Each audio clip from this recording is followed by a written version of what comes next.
My name's Simon Glasser.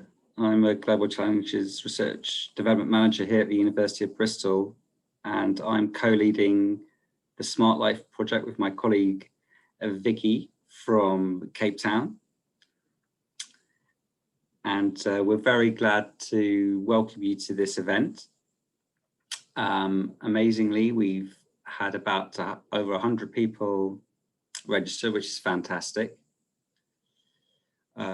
This workshop's part of an ACER Wellcome Trust and ARMA Enhancing Research Management Partnerships between Africa Festival Events Programme. And we'll say a little bit more about that in a moment. But first, I thought we'd just run through some of the housekeeping. So first of all, just to remind people that the session is being recorded. The chairs and presenters are the only ones who are given audio and video access. So please try and keep your videos off to save data and keep your mics off to avoid any interruptions. If you could name yourselves on the participant list to reflect your name and surname, that would be great. And I just want to really encourage everyone to post questions in the chat throughout the presentations and panel discussion, and our colleagues will sift through those and we'll try to get through as many of those as possible in the Q&A. And if we don't, we will still respond to those after the workshop.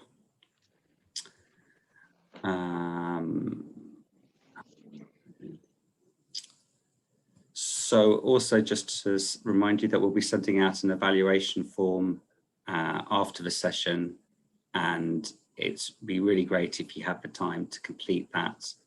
That'll really help us to improve these workshops in the future. So we don't want to keep you too long. We're keen to get on with this, get to our great presenters and panel, but we thought we would just give you a very brief overview of the program we're involved in and our project.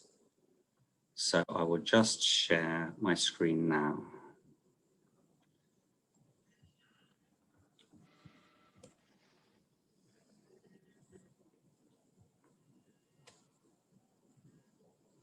Hello. Hey.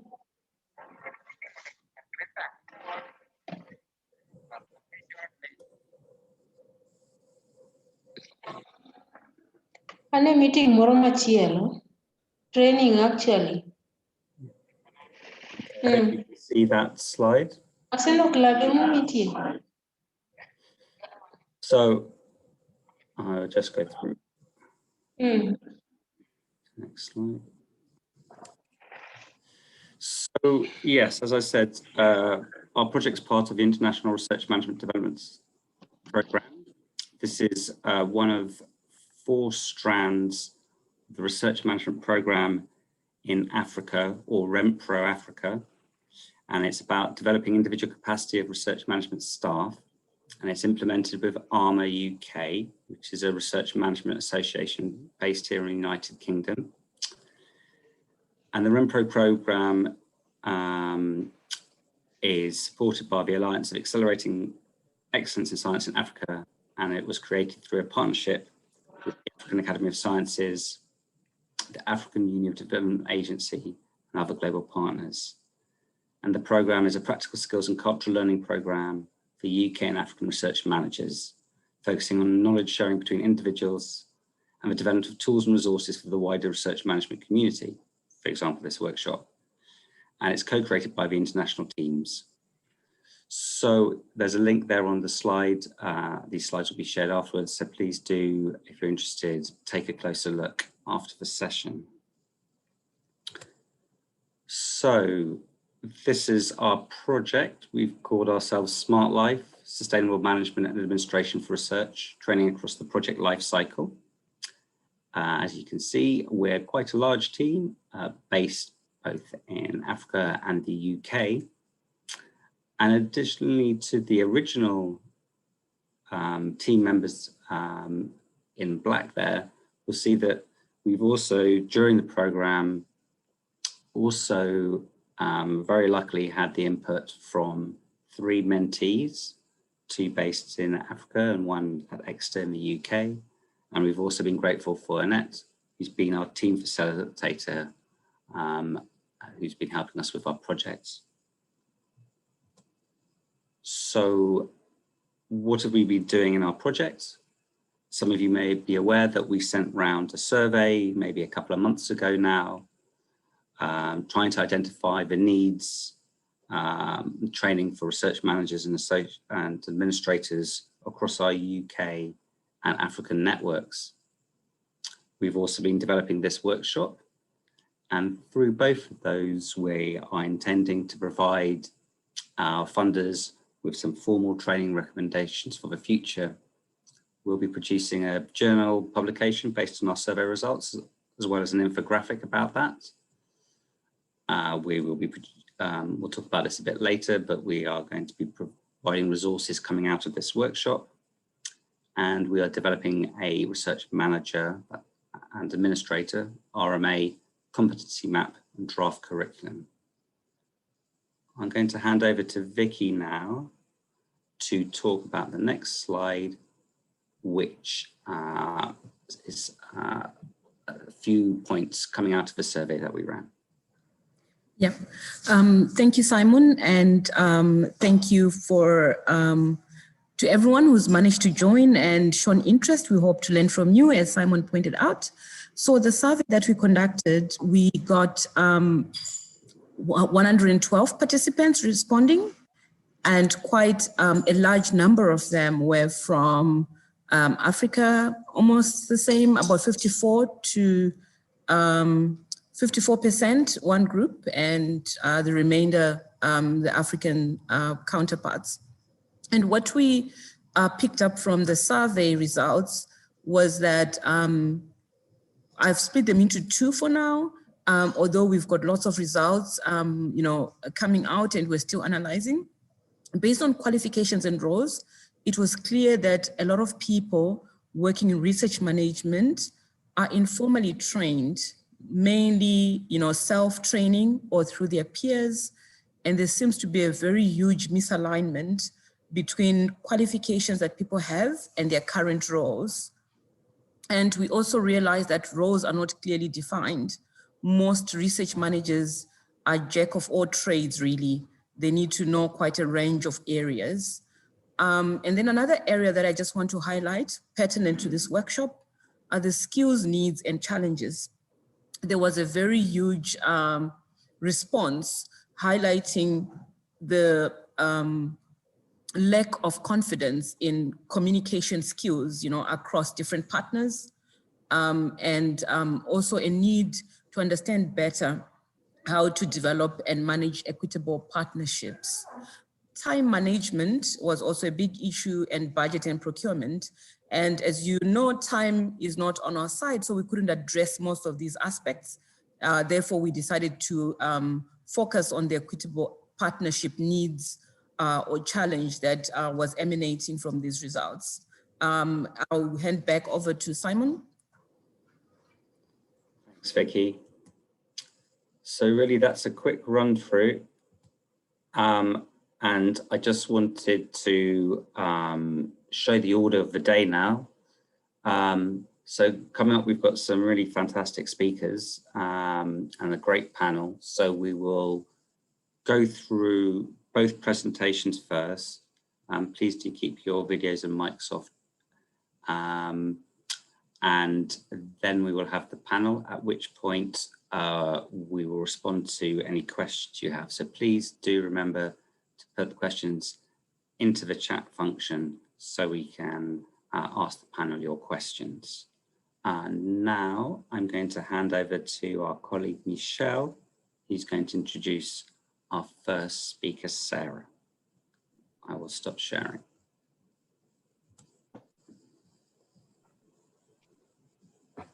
Thanks so much, Vicky and Simon, for setting the stage for us. It's my pleasure to introduce Dr. Seda Tapa, one of our SMARTLife members in this international collaboration. So Seda is from Exeter University. She's a senior impact and partnership development manager with specialist expertise in international research program management. She specializes in interdisciplinary and multi-partner institutional bids. This involves international projects in countries such as Brazil, China, Indonesia, and India. She also has a PhD in disaster resilience and vulnerabilities in the context of aging. So it's with my great pleasure I can hand over to Seda for the next presentation. Thank you so much. Thank you, Michelle, and what a flattering introduction. I'm not quite sure I've had one like that before, so thank you. Well, it's a great privilege to be here to talk to you all about equitable partnerships, a really important concept in the context of doing and delivering, designing and delivering research. So as Michelle mentioned, I'm Sarah Tupper, based at the University of Exeter in the southwest of England. And my talk today will provide some sort of scene setting on equitable partnerships, thinking about what do equitable partnerships mean, why are they important, and how can equitable partnerships be demonstrated in research applications.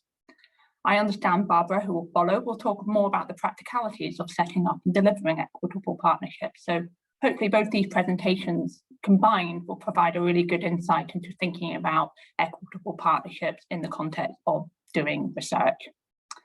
As with all of these things, my experience and knowledge is situated, so I will be coming at this from a bit of a UK lens, but it'll be interesting to see if these sort of principles and what I'm talking about is relevant across all the contexts we have here, including the African context. Let's just go to my next slide. So my presentation will cover a bit more about the context of equitable partnerships, thinking about what are the key principles when talking about equitable partnerships, thinking more about the research funding requirements, which often drive how we demonstrate and do equitable partnerships, sometimes being a bit of a barrier as well. Thinking about how, then I'll talk about how equitable partnerships can be demonstrated in research applications, using both good and not so good examples. And then I will conclude with providing some reflections from my my experience of what I think about equitable partnerships. So as Michelle just mentioned, so I've got 5 years of experience of working in the research and innovation sector at the University of Exeter, doing a bit of research management, but also research project delivery as well. So I have experience of running sort of international research programs, such as the GCR Global Challenges Research Fund, Newton Fund, and a government-funded, UK government-funded international climate finance program. So as Michelle mentioned, experience of delivering projects across a range of different countries, including Brazil, China, India, and Indonesia. So through all of this, I've got a genuine interest in sort of global challenges, how they apply across different contexts, how interdisciplinary research projects work together, and thinking about the value around sort of international partnerships.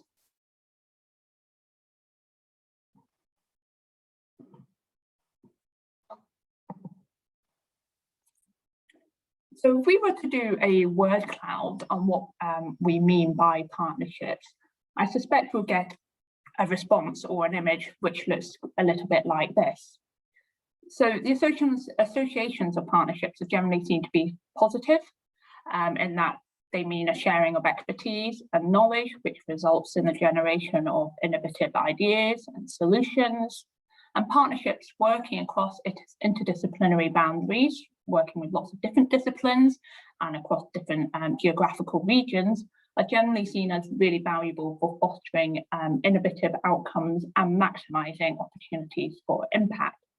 So by doing all this partnership work, it means a generation of new skills and opportunities for everyone that's involved in those partnerships. So what do we mean by equitable partnerships? Well, there's no commonly agreed definition as to what constitutes equitable partnerships, but research by ESPA has pointed to 3 dimensions that can be a factor in thinking about equitable partnerships. So the first one to talk about is recognition. So thinking about what voices are heard in the designing, planning and implementation of research projects, and how are differing partner priorities and requirements factored into this. The second dimension is procedure. Are there appropriate processes in place to facilitate the management of the research projects? And are these clear, and does everyone have a voice in designing and developing and implementing these processes? The third dimension is distribution. Is the research effort and resources equitably distributed? And are the expected benefits of the partnership in terms of outputs, journal publications, etc., are they also fairly distributed and weighted appropriately across the partnership? So thinking about all these dimensions are helpful to thinking about, is a partnership equitable? And the role of research managers and administrators are really important in terms of thinking about all these factors here and ensuring that equitable partnerships are considered across different dimensions and at all stages. So why are we talking about equitable partnerships? So there's a variety of reasons why equitable research partnerships are at the forefront of our thinking at the moment. I've picked out 3 that I feel are the primary drivers around equitable partnerships. And the first is this drive now between research academics and international non-governmental organizations, NGOs, really kind of working together collaboratively across different sectors to identify and find solutions for development challenges. The second, and related to this, is that we are very much living in an impact and challenge-led era, so defined and shaped by the UN Sustainable Development Goals, which themselves are complex, requiring interdisciplinary approaches, international teams to tackle these. So again, partnerships being thread throughout all of these. And then the third is that research funding is really driving the requirements for partnerships, and therefore good partnerships need to be equitable. And these research funding, particularly in the UK, some of you may have heard of the Global Challenges Research Fund, Newton Fund, Darwin Initiative. So this is research funding that's been funded through the UK aid budget that is meant to be designed to support research that addresses the challenges facing the developing countries. And to do that, international partnerships are integral to that.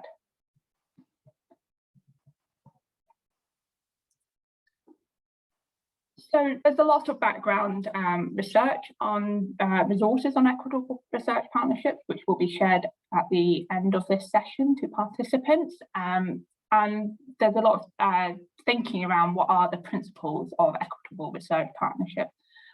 So the Rethinking Research Collaborative here has identified 8 principles in terms of thinking about equitable research partnerships.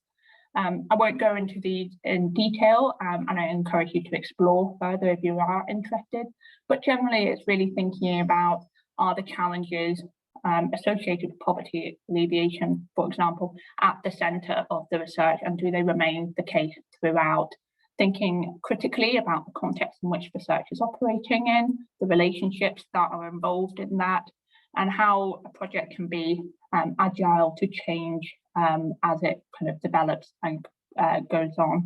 And then thinking about the values around trust, respect, mutual respect as well, to kind of really ensure that knowledge and skills are kind of taken forward, and that the relationships are kind of built on really good values that will serve the sustainable partnership in the future. And the idea is that these partnerships, they're not just fixed, they are growing, and we continue to learn from each other, and the partnership will continue to grow as well. So really thinking about the principles behind equitable partnerships and really critically engaging with the matter. So I touched upon a little bit about the research funding. So in the UK, we're seeing more and more this explicit requirement around equitable partnerships, which need to be demonstrated in research applications. And that is integral to ensuring not only a successful research project. So this basically requires a demonstration of the breadth of the teams involved, but also making sure that the resources and budget, for example, is appropriately justified and in relation to the equitable partnerships. So it's balanced accordingly to that. So by having equitable partnerships within the context of research funding really drives research teams to think about what their projects look like in terms of equitable partnerships. Acknowledging actually that funding themselves, the way they're designed, can sometimes be a bit of a barrier in terms of the partnerships itself, but I can talk a bit more about that in the discussion, perhaps. So I'll just talk a little bit about some of the contexts I've been working in. So at the University of Exeter, we have been running an internal research funding scheme, and the aim of this internal funding scheme is to support challenge-led research projects that align with ensuring ODA principles of kind of promoting social and economic well-being, and supporting and facilitating international partnerships. And it was integral for us as designing the programme and the funding scheme that we embedded equitable partnership within all stages of the application and review process. So a screenshot here shows you just a snapshot that reviewers were required to really make it respond to the question of equitable partnerships in the context of that application and give it a score of 1 to 5. So making sure that partnerships were weighted in the context of the overall research. So the first example we'll just talk about is a project that looks to understand how refugee crisis is unfolding in Turkey and Jordan, and then thinking about what sort of means and methods can be employed to promote peace, justice, and humanitarian action. So a really important research project, excellent team involved, great sort of timeline of activities, a series of workshops, a series of kind of clearly designed outputs, and field visits to relevant sites, working with NGOs as well. So really good interdisciplinary project. However, despite this, it didn't receive a particularly good score in relation to the partnership. So this reviewer said the project clearly demonstrated the potential for equitable partnership, but it didn't do enough. So the research project seemed to be designed around an exclusive set of pre-existing partners, which were perhaps a bit more privileged within the research space. And that actually what the proposal could have done was demonstrate more inclusive outcomes and inclusive project overall, to think about how the network could expand and make opportunities available to other scholars and practitioners. So as this, to quote this reviewer, as to not compound existing inequalities of access and exposure. So this project didn't end up getting funded. It's a competitive scheme, and if equitable partnerships aren't justified, then that just brings down the application. And then the second application B is a project that looks to understand the roles of women in the context of agroforestry systems in Brazil.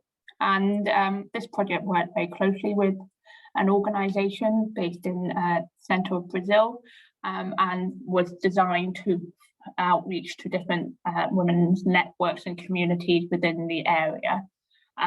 This project had the benefit of building on extensive expertise and also track record of working with these partners. There's reference to a previous application here. And throughout, the reviewer picked up on that this application really demonstrated an equitable approach in its structure and in its planned activity. So going back to thinking about those components of equitable partnerships that actually thinking about equitable partnerships in between each of the, think about equitable partnerships across all of the activities. So this project had the benefit of having pre-existing partnerships built on existing funding, but this played a significant strength in being awarded further funding through our scheme as well, as it was really able to demonstrate that equitable partnerships throughout. So if I'm to conclude, it's very whistle-stop tour on what our equitable research partnerships, and there's an awful lot out there on there. So really, if you are interested, a lot to process. But essentially, they are important in ensuring kind of delivery of high quality research, innovative solutions, impact, sharing of knowledge, skills, expertise. So really need to be taken seriously. But equitable partnerships do take time. So it's a matter of years and years in some cases, because of sometimes the different obstacles involved in kind of facilitating and learning how partnerships work, and building up that mutual trust inevitably will take time. So it's important to start small, if possible, before expanding at a larger scale in terms of research projects. And then thinking about how the broader context in which those partners are situated, how are they interacting with regional, national and global knowledge systems?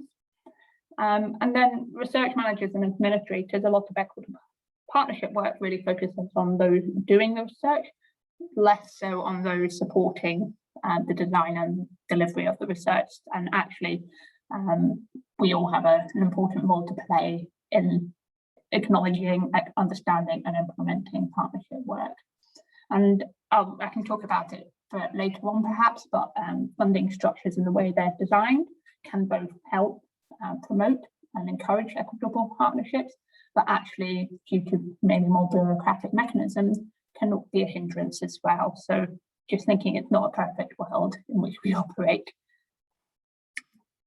I can take questions, discussions and comments at the end or when prompted by members of the organising team. So thank you very much.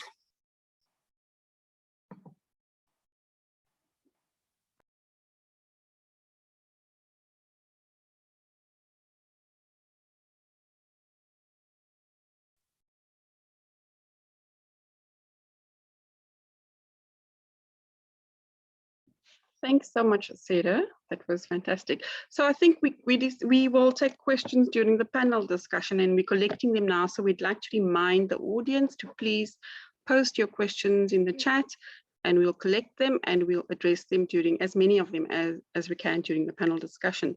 So I think we would move on now to our next speaker, Sarah Hewig. Barbara Hewig. So I'll do the introduction for Barbara, and it's such a pleasure to introduce Barbara Hewig. Barbara comes with a wealth of experience in general business and financial management in the research environment. Barbara is the project manager within the research support unit at WITS Commercial Enterprise. This is at the University of Witwatersrand. So both Barbara and her organization are internationally recognized in that the research unit itself was the recipient of the 2017 DST Zarima Excellence Award for Organizational Excellence in Research Management. Barbara in 2020 was awarded Research Management Professional status by the International Profession Recognition Council. This was following the first open call for professional recognition of research managers from across the African continent. So it's a great honor for us to have Barbara here, and her presentation, I'll remind you again, is on research management style and culture, setting and running equitable partnerships. So with no further ado, I'll hand over to Barbara. Thank you so much. Thank you very much for inviting me. I'm really quite excited to see that there are so many people that are interested in this subject matter, because it is becoming so much more significant in the work that we do. And now if I can just find my button. So I wanted to look at, as a form of introduction, the way that research has been viewed. And most of us that have got some kind of research training or experience in our backgrounds will recognize this. And I found this pictogram when I was still a student, and it shows the pitfalls and tribulations that every researcher goes through. And we were kind of told that research tended to be a lone activity, that you had to be a technical expert, that you would have a hypothesis and that would be tested, and you'd possibly have to troubleshoot, and you'd publish, and there would be reporting. And so most researchers in the very recent past would have seen themselves within this context, where really the challenges that you experienced were very much in the actual technical work. Of course, the world has changed a lot since then. In addition to the technical excellence and everything else that is required, now work has to be multidisciplinary, it has to be multi-institutional and multinational. Also, there is the advent of contract research and consulting work.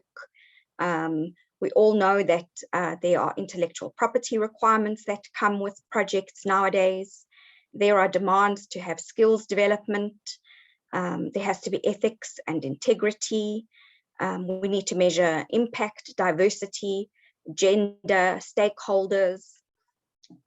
So is this more like the paradigm that you recognize currently, is the question that I like to ask at this point, even if you're not actively involved in the actual research work anymore.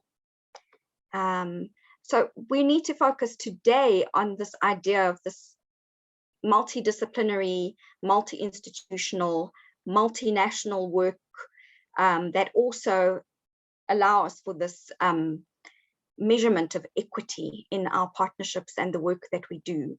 So there's all of these levels of complexity as we drill down through this research paradigm. So it's important to always consider your partner context. And we like to tell our young researchers that it's important to use pre-existing relationships when you are starting out on collaborative work. And that comes in quite nicely from Sarah's talk, that you start small. And so you could go to your co-supervisor, to your international or strategic partnerships office, find out about bilateral agreements between institutions or countries. Then there are regional networks that you can also leverage. And that it's important to identify researchers that have got common research goals. And in fact, that opportunities can be identified through various staff exchange programs so that you can cross-pollinate ideas. And it's important to really know your partners and know what their strengths are and how you can leverage that, but also identify what their weaknesses are and how you can bring the strengths of your organization to support your partner with these. So really it's about building those relationships already on an individual level. And that's something that I like to carry through as a theme, that we need to more and more have these relationships, not only amongst the research community, but also amongst those of us that support that research endeavor. And so when one starts to look at project development, one of the things that you would need to look at is developing your proposal, and alongside that, your budget. And so we have a kind of overall checklist of the things that you would need to consider. So there is the who is involved, what will they do, where will they work, what other requirements will there be. And again, as part of the drill down that we're journey that we're conducting at the moment, is that what are the partner or consultant issues that need to be addressed. And in terms of budgets, we always have all of these checklists of things that you need to understand and build into your budget, even if it doesn't end up being in your final funder budget, because you need to consider what your funder requirements are. But as soon as you are looking at a partner in a different country, you need to also understand what are their institutional requirements, how do their overheads and administrative costs work, the differences that they will have within their own legislative frameworks in terms of VAT, duties, taxes, and also what is the impact of inflation on their economy. Is that something that you can also build in to the budget, especially over a multi-year project? That can be very important for those of us where there is a higher inflation rate. Also, bank charges. When you're transferring funds to a foreign institution, it means that they need to pay bank charges. Can you include these in your budget? Also, exchange rates. When you're working with people that are in countries with more volatile currencies, you need to take into consideration that there needs to be some kind of contingency for whatever those fluctuations are. Also, specifying payment terms. Sometimes it's very difficult or impossible for institutions to start working on a project without there actually being money in the project. And there may be more or greater flexibilities as you move to first world situations, in that institutions may have some kind of buffer funding available, but that becomes less prominent as you move. And also then there are procurement processes and what those entail at all of your partner institutions, especially if there are imported items. So these are the kinds of things that we kind of are our bread and butter issues. And I thought that I would start with the bottom up from our desk to maybe other ideas. So already in this process, conflict can arise from a competing understanding of funder requirements. And this can be between institutional partners, that the guide is read differently, but also between technical and research managers. There's often a technical need in perceiving the funder guideline in a certain way, and it may perhaps misinterpreting what might be governance requirements. So it's important for these people to work together in the various roles that we have so that we can bring that value to the final proposal. Also, there can be a mismatch between funder and institutional requirements. And obviously these can be enhanced when you then have other institutions involved, so that is not only your institution. So you need to also establish what are the institutional requirements from any partners. And then there are the stakeholder requirements. And Sarah touched on these quite nicely in terms of where the benefits will be experienced. And these also need to be taken into consideration so that there is an equitable impact to the project at the end of the day. So some of the additional challenges that can happen are the following. There's language, there's time zones, there are teams with diverse cultural backgrounds, there are different technical disciplines and different skill levels that can arise from these complex projects. In terms of language, we don't all necessarily speak a common language, as much as we might have a common professional language, but there's also variation of the use of language regionally, so there might be differences in understanding. And what isn't listed here, and which is probably the most important, is the funder jargon, because they also have their own language. So not only do we need to make sure that we're all talking about the same thing, but that we also understand that funder terminology correctly. And then there are the time zones. So if you've got very dispersed teams, you need to be able to, as a research manager or even as the research leader, to be able to take into consideration those different time zones, so that when deadlines and things are set really on a very practical level, that needs to be understood. But then there's also the culture around time may vary across different regions around the world. And even within the institution, the partner institutions, there may be differences in terms of that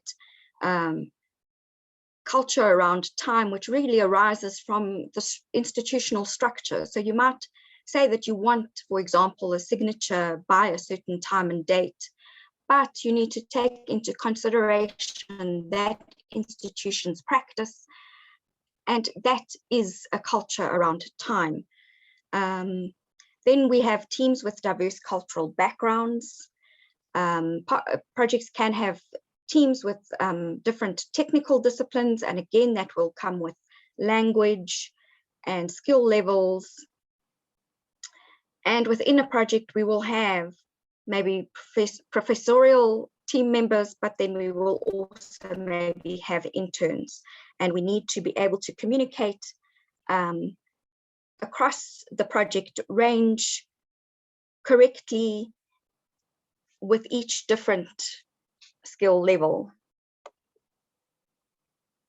And so what I've become interested in is really kind of from business management, the organizational culture theory and how that can be applied to research management. And I'm really going to encourage you to try and find some readings, or I will try and find you some references, and I'll try and share that with the team to share with you all, because I think it's important to understand that these projects become organizations on their own, and that many of the theories around organizational culture apply to these projects. And it really comes down to project size by budget and team size, how diverse your team is in its geographic location, what is the leadership style of your research leader, and your leader's absorptive capacity, and the effects of these on team trust, which is central to the success of a project, but also governance awareness, which we know that very often funders have got audit requirements, and even more now they are requiring technical audits of the work that's being conducted. And this becomes related to risk on the project, and then ultimately project success. And so in general, large projects with a high budget and large project teams are better when there are technical team leaders that have transparent communication and absorptive capacity. Teams reflect more trust, and there is reduced risk to the project. And when the project leadership style is transformational, this is associated with governance awareness and absorptive capacity. And all of this leads to successful projects. So the ideal research leader is someone who has the transformational leadership style, has high absorptive capacity, has high governance awareness, because this increases team trust and reduces project risk, and encourages transparent communication. And as we've said, communication is so important across equitable projects.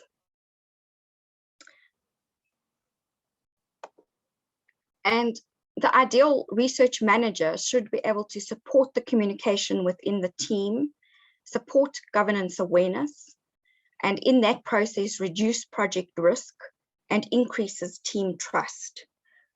So it's nice we can talk about all of these ideals. And so how can we drive the transparent communication? Through formal communications, such as steering committee and steering committee minutes. These should comprise of both technical and research managers. And so there should be a sharing of information across both the technical and research management team. One could use web pages and newsletters to inform stakeholders of project information that is important.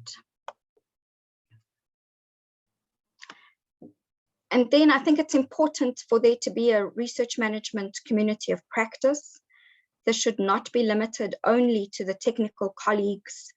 There's a lot of emphasis on allowing for that kind of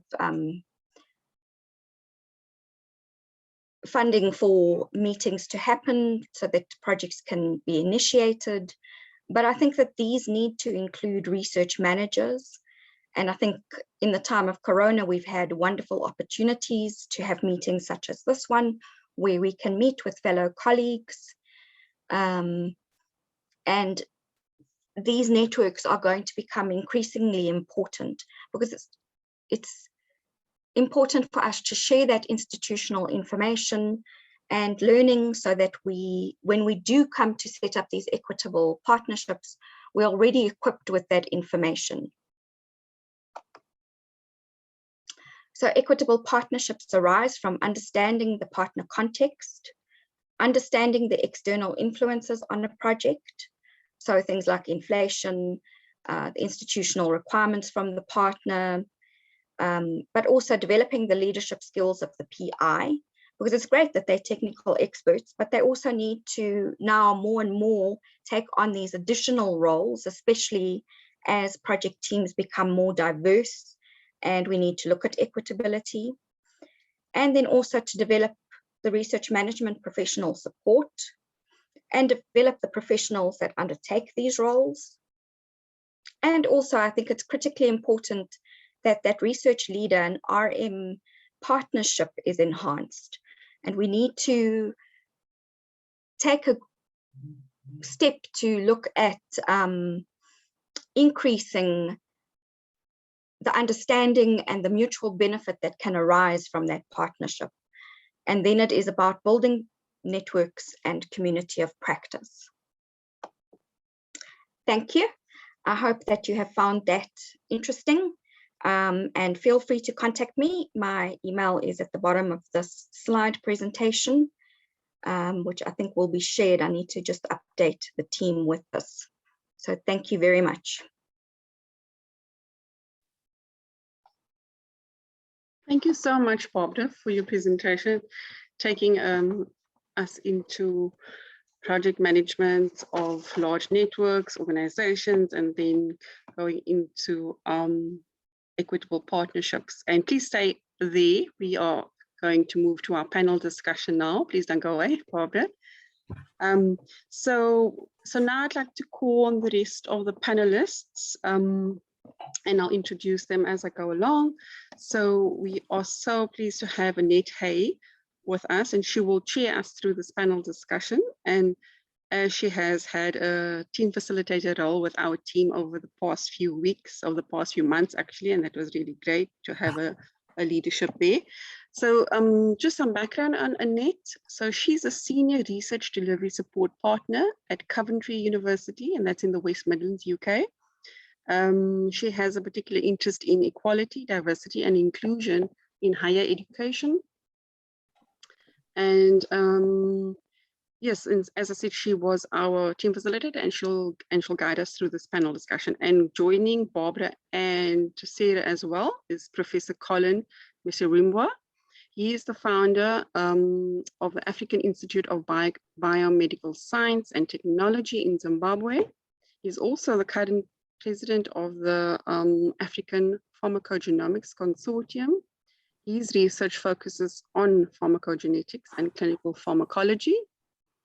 And in his role as director of the institute, he also supports the development of research management capacity with his team.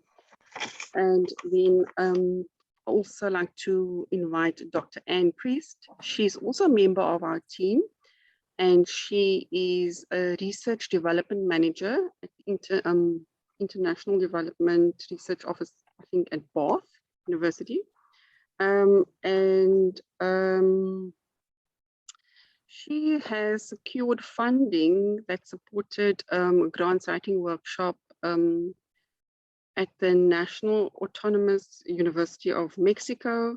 She has also worked at the UK National Environment Research Council as a program manager and has a master's in environmental science at the University of, she achieved at the University of Virginia, and also a PhD in biology at the University of Bath. So we are so pleased to invite all of these panelists, and we'll hand over to Annette. Thank you so much. Okay, thank you very much, Michelle. So hello everyone, and thank you, Michelle, for the introductions.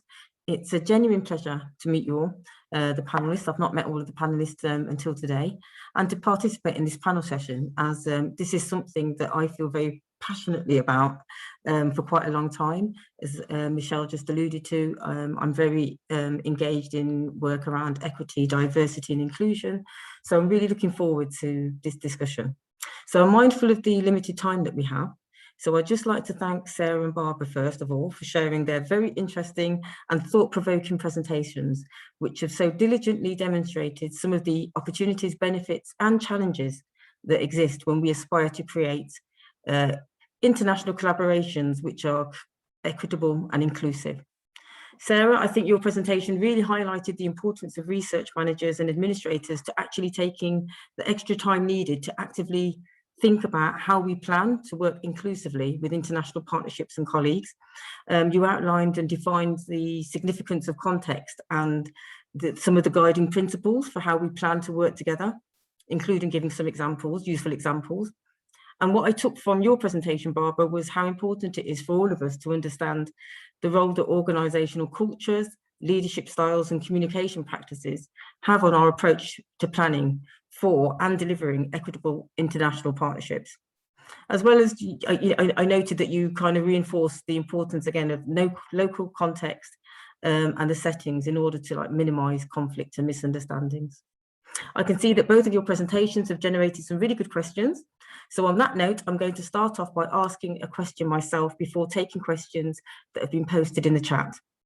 I want to also use this opportunity to kindly ask the panel members to try and give full but succinct answers so that we can hear as many responses as we can and so that we can get through as many questions as possible. So thank you for that.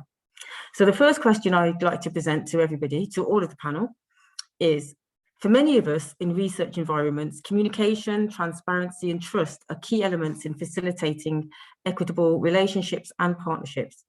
Having said that, we just heard how some of the challenges that exist.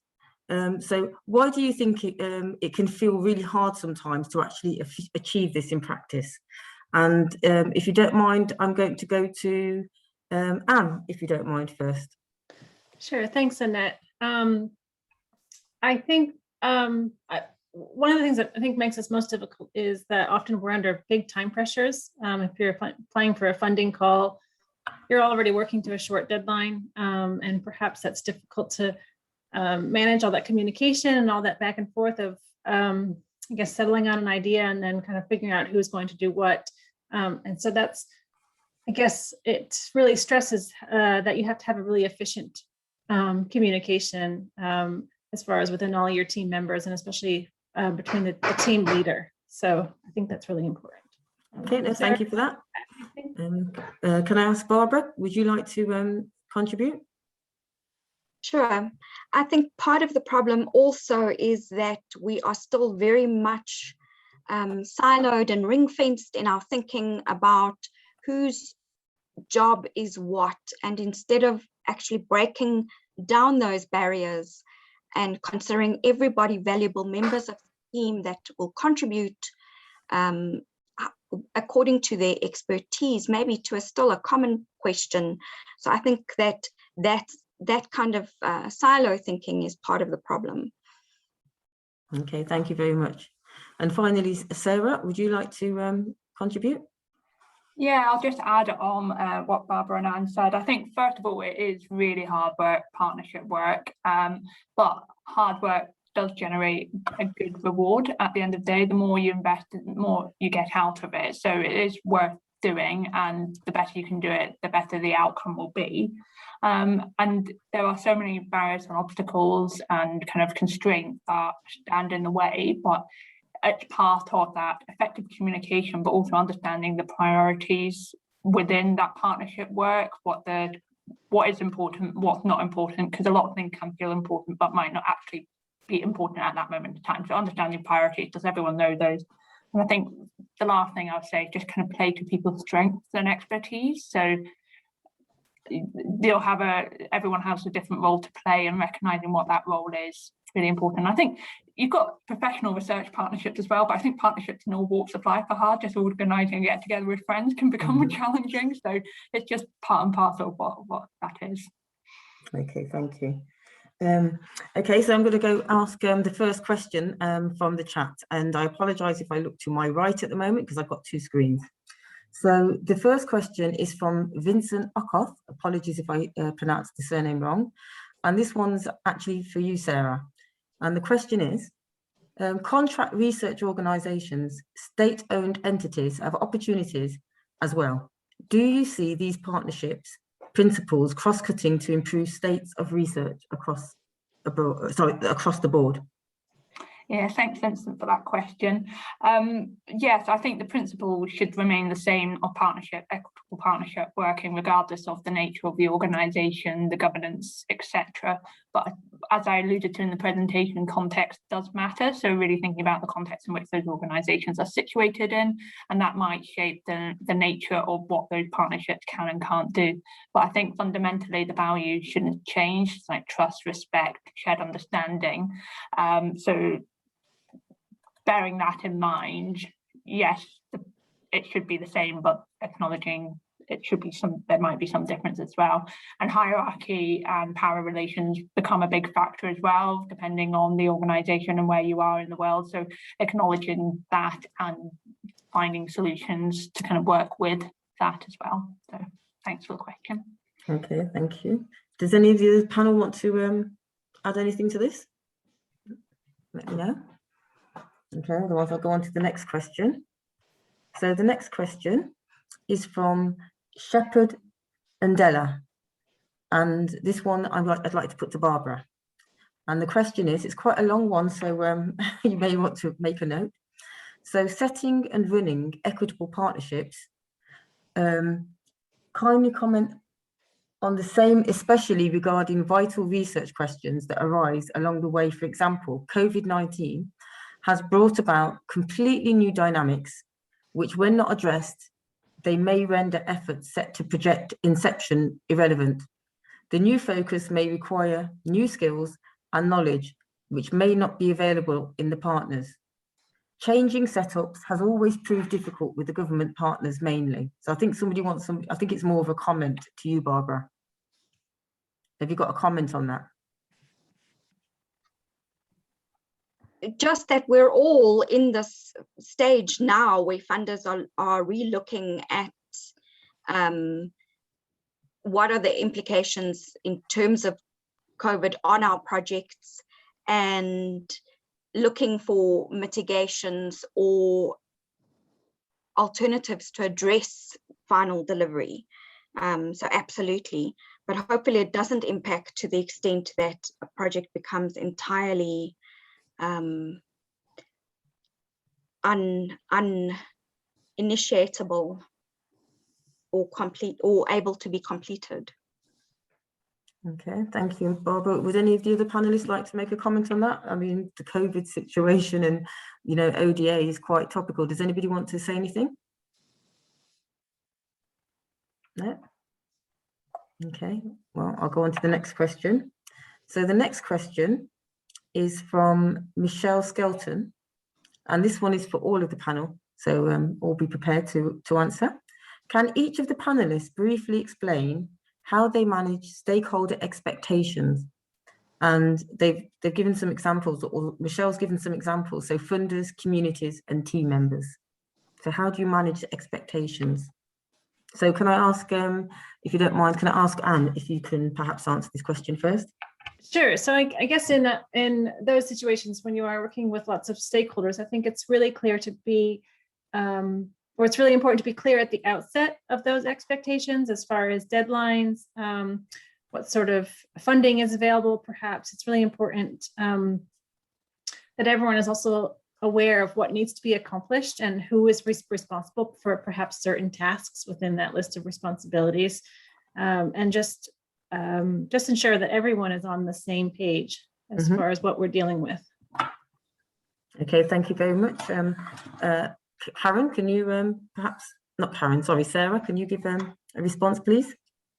Yeah, just similar to Anne. So I've got notes in front of me on this matter actually. So I would say there's kind of 5 things: a robust project plan, effective communication, kind of shared understanding of priorities, clear boundaries, tailored strategies, understanding that each stakeholder might have different requirements in terms of how you might manage their expectations. But I think managing expectations it's very, very tricky because expectations change. Some expectations might be more significant than others, depending on their stake in the project. But some people might shout a bit louder than others. So it's a very challenging one. But I think if you kind of set, like Anne said, get it all kind of clear at the outset, which is easier said than done if it's a new project and you're not quite sure what the expectations might be. But if you get as much as you can from the outset and kind of staying firm with that, because as soon as you start to creep beyond the scope of, let's say, the project and slip on expectations, then it can be a slippery slope. But yeah. Yeah, can I just push you on that, Sarah, because you've given some, lots of good examples.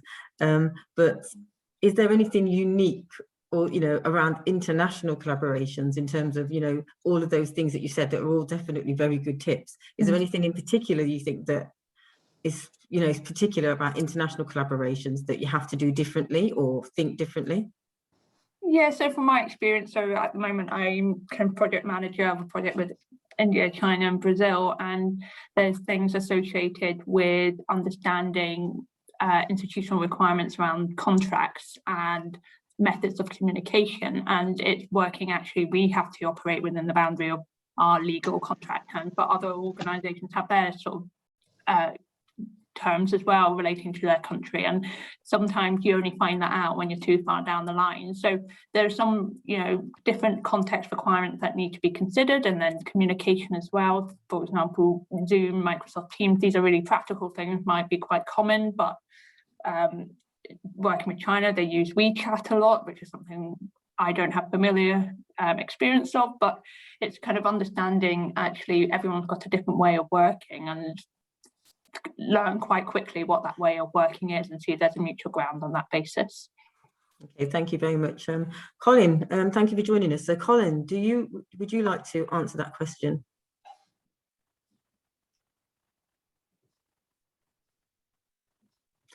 Okay, I know Colin's here, but maybe he's having some technical issues. So I'll go to Barbara and then hopefully Colin might be able to join in.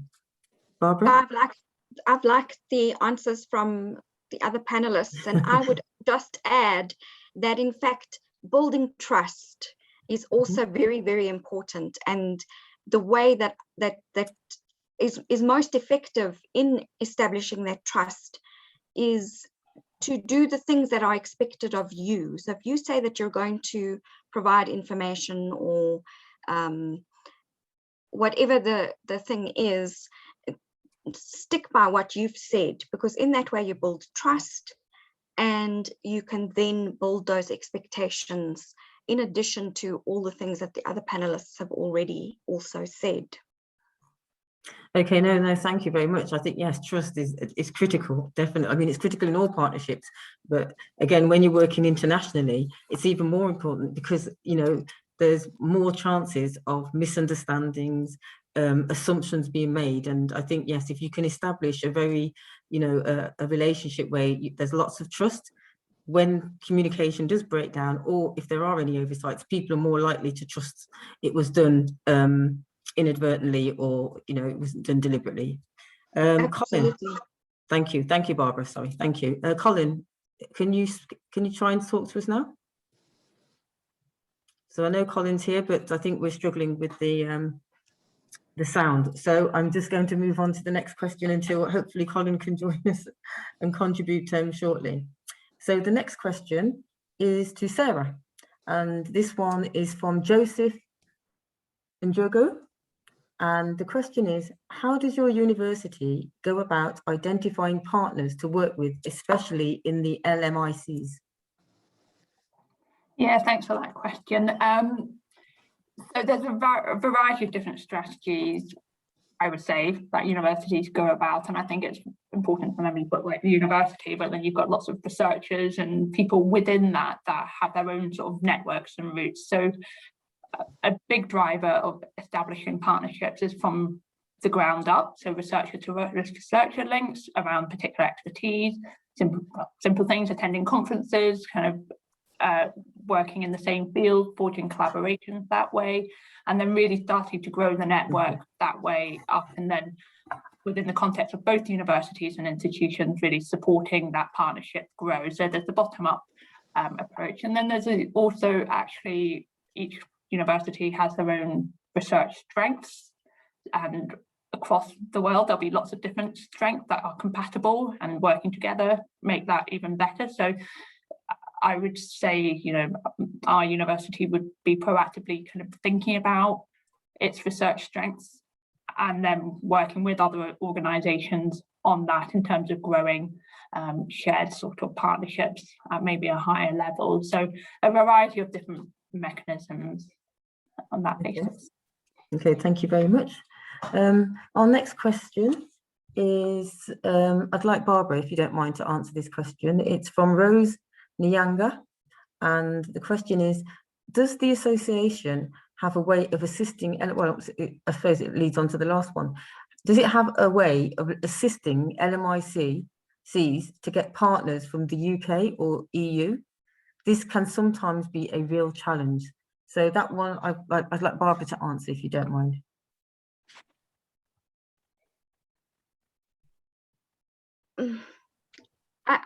I'm not sure. I'm not really involved with that aspect of things. But perhaps it should go to someone else on the floor. Sorry, okay, I apologise for that. I think the reason why I put it to you is because it was asked, somebody put the question out when you were speaking, so the assumption was that you'd said something. No, that's fine. It's just a little bit outside of my... Yeah, your scope, that's fine. So thank you, Barbara. Does anybody else on the panel have an answer for that question? So that question again, just to repeat it, was, oops, let me just go, I've gone past it now. I'm just going to repeat the question. It was, does the association have a way of assisting LMICs to get partners from the UK or EU? Because this can sometimes be a real challenge. Does anybody have an answer or comment? I don't think I can say officially, but I suppose generally, I'm not quite sure what's meant by association, but there are different networks within the UK, such as University UK International. We've got our ARMA network, we've got the UK Collaborative for Development Research. So we've got bodies of organisations that tend to play a bit more of a facilitatory role between forging partnerships between the UK and LMICs. So maybe as part of the resources, we can signpost to those sort of partnership organisations that help with that. That's the best of my knowledge on that basis. Okay, thank you. Anne, I'd like to ask you a question. So can you perhaps share any key lessons or very kind of repetitive challenges that you've come across in terms of setting up international collaborations? Is there something you can share with us? Yeah, so I think that one of the most challenging things is, there's so many challenges sometimes, so to pick out a few that are the key. And I think so much of it is dependent upon what you're working on at that time. So sometimes it's a deadline that's really tight and it's really difficult to get people together. Sometimes it's definitely that communication, whether there's miscommunication. Sometimes partly if you don't have the right partners, that you're looking for a partner with a certain expertise or in a certain discipline that you really need to kind of round out your group, and that can be difficult to find. Often funders have, they will kind of say which countries can be involved. So maybe you have a great idea, but the funder has specified that you have to be working within a certain region or something, and that can be difficult when trying to, I guess, shape the partnership and perhaps make the partnership that you already have fit into that, the expectations of the funders. Okay, thank you. Does anybody else on the panel want to comment on that particular question before I go to the next one from the chat? Let me just test if you can hear me. Oh, now. is that Colin? Hey, Yes. Colin. I'm so sorry that technology has been a bit unfriendly for me here, but if you can hear me now. Yes, I think you're quite quiet, so you may have to speak up. So, Okay, so but you can hear me? that's better. Yeah, so you might have to Okay. just speak a bit, project your voice. So welcome, right. Colin, and thank you. So on any of the questions or any of the comments that you've heard, would you like to make a contribution? Thank you. Yes, thank you very much. So I'll start with the current question, where trying to establish collaborations can be challenging, of course, depending on the direction of the collaboration. At least speaking for myself, most of the collaborations start with the funding not coming from my country. So the funding is coming from either the UK or the USA. And so the instigation is starting from there and not from my side. It's very rare that I'm the one with the funding and then I'm going to somebody in Europe and seeking collaboration. And that already skews the terms of collaboration in a very serious way. And what then ends up happening is that the collaborations are initiated from the UK or from America, and we have to have the terms of reference in our own regulatory system fit. And this creates a problem which speaks to the previous question about how to meet stakeholder expectations. Because what will happen is that I will agree to collaborate with somebody in Germany or whatever country it is, and then I will tell them that my ethical review will take 3 months or things like that. But when actually on the ground to get that ethical approval can end up taking 6 to 8 months, which then builds levels of mistrust or not agreeability on the targets which we might have agreed on. So this has really continued to create challenges for us, at least for myself. And I would want to think that maybe other colleagues in my setting might be experiencing this. And then the interpretation of lack of progress then appears like inefficiency on your part as a researcher. So I think our research managers have to try to give as much information as possible at the beginning, that whilst it is stated that it will take so long, it is possible that it will take 8 months. But of course, that comes with the risk of losing the collaboration, because they'll go to somebody else who promises more lucrative delivery timelines and so forth. But I think it's important for the research managers to come up front very honestly at the beginning that whilst it is written like this, it might take so much. And if you look at these times of COVID, the changes that happen in the field are so erratic and radical, and differs from region to region. And when you now to communicate to the stakeholders that the situation has now turned to the point that this cannot be delivered, that sometimes is not well received in either direction. But unfortunately, in most of collaborations with Europe and America, the lack of progress reflects from our African setting, because normally it involves field work, it involves primary or preliminary processing of samples, and whereas other partners are now waiting to process that data arising thereof, and so they are not as exposed to poor delivery as we are in our setting. So I just wanted to see whether that rings a bell with anybody and how best we could work around that. Okay, well, thank you, Colin. I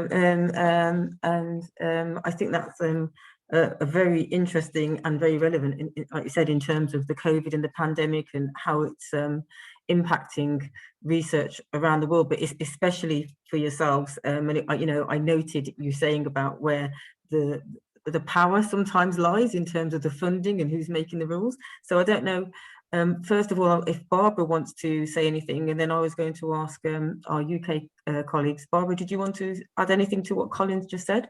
Yeah, it resonates so well with the experience that I have as well. We were involved in one particular project where we had partners both on the continent and in Europe. And there was this lack of understanding in terms of what the reality is on the ground for our African partners. And it was just the simple getting airtime for data was something that ended up delaying the project quite badly. There was a skills rollout and it required some student involvement, and that just delayed things to the point that the European partners became frustrated. But it spoke to me of the fact that there was a lack of understanding from the European partners what that reality is on the ground. And also somehow a lack of, in the preparation phases, of really unpacking what those realities are. Because then later on, as we moved through the project, it became very dysfunctional and it was almost a failure, but we managed to pull it together because there were frustrations on all sides in terms of the things about the funder regulations not having been fully communicated. So it really was, it was the project, it was the poster child of a dysfunctional project. And the things that Colin's saying really resonates with my experience on that project. That there needs to be, there needs to be that openness right from the beginning, and perhaps more stakeholders need to be involved, not just technical people. Thank you. Okay, no, thank you. Now, I think Sarah's, I don't know if she's left, but she's going to have to leave the panel. So I'm going to come to you, Anne, if you don't mind, if you have a particular view or perspective based on what Colin and Barbara have just said, because yeah, I imagine that is a very common experience for many of our African and other international partners. So what have you got anything to say, Anne? Yeah, I just want to say that I 100% agree with what they've said, and that there is sometimes a huge lack of understanding of the time it takes for certain things to happen at different institutions and perhaps in different countries, and that perhaps that the regulations that we set in the UK maybe are not the best ones for ones in different countries. So, and I think it's important that we realize that what works for us doesn't work for everybody else, and to be aware of that, and that maybe our timelines are different. So, and that we have to find a way that is really suitable for everybody. So I definitely agree with that. Yeah, no, thank you. And perhaps there's something we can do in the UK, you know, in terms of, you know, challenging the funders and, you know, and the powers that be in terms of how we actually deliver projects that are international. So, you know, so not just, so we don't just leave it to the international partners or our African partners to actually raise it. We should be doing it in solidarity with them, because we know the practicalities ourselves as research managers and administrators, that actually what they're saying is very true in practice. It sounds great on paper, but there are very real differences in terms of time and delivery and yeah, all sorts of things that are going, resources. So, okay, thank you very much for that, Anne. So we've just got 3 minutes. I'm going to ask one more question very quickly before I ask everybody at the panel to just say one final word. So the last question I'm going to ask is from Vicky Nambawe. Sorry if I pronounce it wrong. Great presentation. How can RMAs ensure the partners, this one's to you, Sarah. Oh, Sarah's gone, hasn't she? So, oh, Sarah's gone. So I'm going to have to ask a different question. I'm going to go to one for Barbara. This one's from Simon Glasser. Could you give an example of an absorptive capacity of how it is experienced in practice? So if you could do that very briefly, Barbara. Sure. Absorptive capacity. So absorptive capacity is the ability to take on different pieces of information and then put them into practice in such a way that meets the requirements overall. So it's being able to absorb that information and then put it out into the world. And Sarah had quite a good example where she was talking about the different realities and being able to assimilate all of those things and then making decisions for the project. So all of the things that we've been talking about now, in fact, Colin's example, that as research managers, we need to be able to take on board all of these different realities, the conflicting reality of what the funder wants, the challenges on the ground, and then try and put it all together in a way that intelligently deals with actually successfully negotiating all of that to a successful outcome. Okay, thank you very much. Okay, and before I wrap up, Colin, is there something you'd like to say, if you don't mind, in like 30 seconds or more? Apologies, but yeah, we're coming to the end. So Colin, is there something you'd like to say as your final word? I mean, mostly to just say, I mean, I think this workshop is really a wonderful sort of platform to really exchange these experiences and work out a way forward, because it means that we have realized the challenges and we are now trying to look for tools and means of addressing them. So I just want to really commend all the organizers for putting it up, and I really think most of the sessions have benefited. Thank you so much, Colin. Anne, would you like to say a final word? I guess echo what Colin has said, as far as, you know, it's wonderful to see us all coming together and really trying to move, you know, research in an international space forward. Okay, well, finally, I'd just like to thank Sarah, Barbara, Colin and Anne for your participation in this panel and for sharing your experiences, your knowledge and your advice. I'm sure we could have gone on for much longer. There's lots more questions. Apologies to everybody, but we will be, our colleagues will definitely be responding to those questions in writing. Unfortunately, we're running out of time. I'd like to thank everybody in the background that's helped put this session together. I'd like to thank you, the audience, for listening and participating. And I know it's a cliche, but without you here and without us actually talking about it, as Colin said, nothing would change, nothing would improve. So thank everybody, thank you all, and I've really enjoyed it and I've learned a lot. Thank you. Thank you, Annette. Thank you. Thank you, panelists. So let's just move on. We've just wanted to talk you through what we're going to do in terms of providing participants with materials following this workshop. So I'm just going to share my screen, and then my colleague Elsa from Cardiff is going to talk you through that. So just bear with me a second.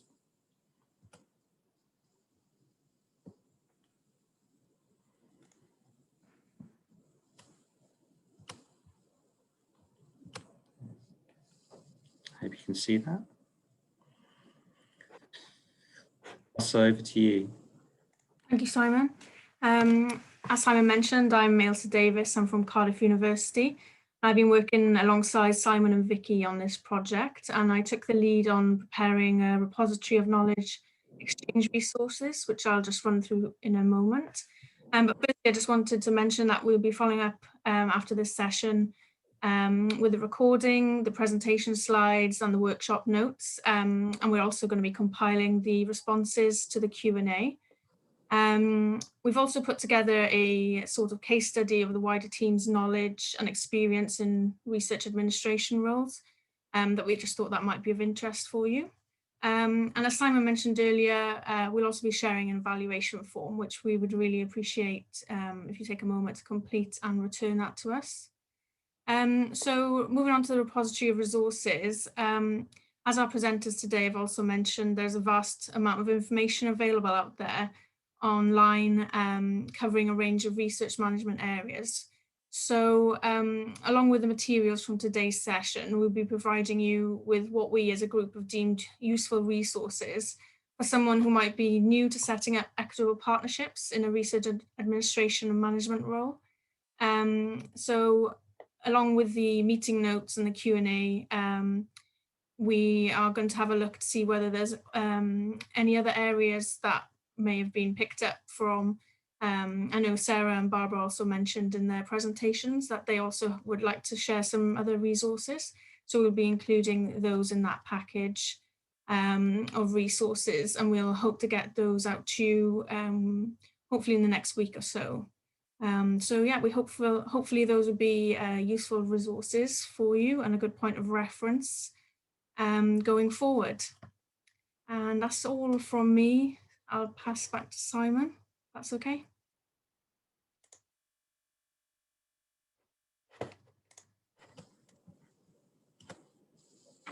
Thanks, Elsa. Thanks very much for that.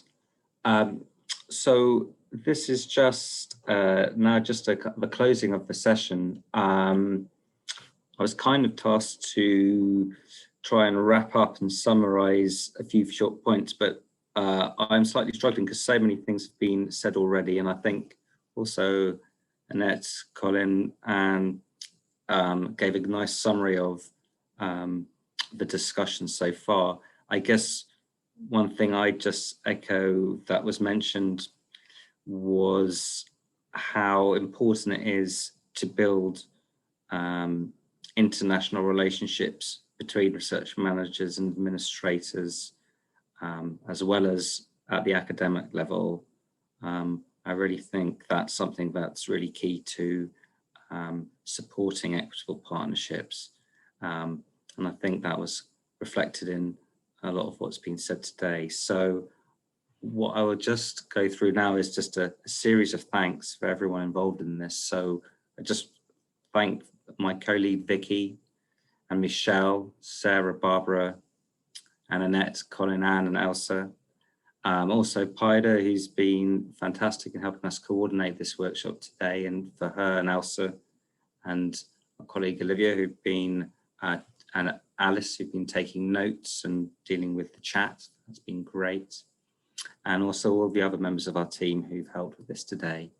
And particular thanks to Cape Town colleagues in IT, Confidence and Tanyan, without whom we wouldn't have been able to run this workshop. So thank you very much for your support there. And I think as a team, we'd like to just thank Eva and Holly and Vincent and those at the African Academy of Sciences and ARMA who've given us this opportunity to learn with you today and who've given us a great support during our project.